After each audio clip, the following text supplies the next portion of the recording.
قاعد تتجاوز في الخطوط الحمراء كل، قاعد تسبب لي في اشكالات كبيره. مش معقول، ما يجيش منه. وليت ندخل الصباح البيرو نستناك شنو المشكل اللي باش تعمل باش انا نحله.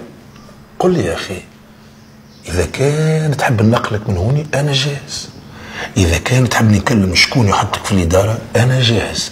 المهم خليني رايض نخرج لانتريتي وانا مرتاح من فضلك.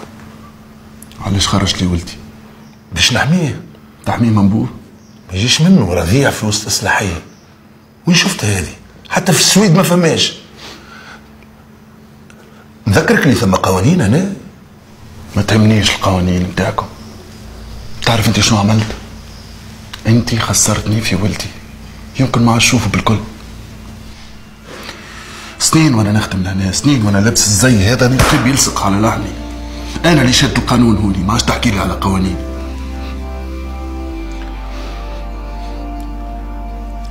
وانا هو المدير هنا، وانا هو اللي نخدم في بلاصتك لهنا، ونخدم في بلاصه الجارديانات، ونخدم في بلاصه المربي، باش في الاخر نخسر ولدي ومرتي.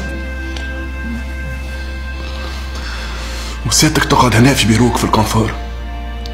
نسيت يا عباس، نسيت وقت خلي ولدك الاصلاحيه. اش قلت لك؟ اش قلت لك نخرجوه على خاطرك، وعلى خاطرك انت مدير هزيت على الاصلاحيه الكل على كتافي، باش في الاخر تجي تغدرني في ظهري. ولدك كان لازم يخلص. احنا زوز خسرنا عائلاتنا، اما على الورق ناجحين نستناو في الترقي. يا يونس،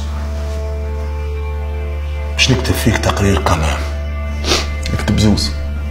تعرفوا ما عملوا لي حتى شيء.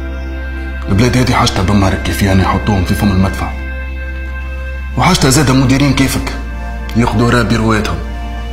ريت كيفاش احنا كيف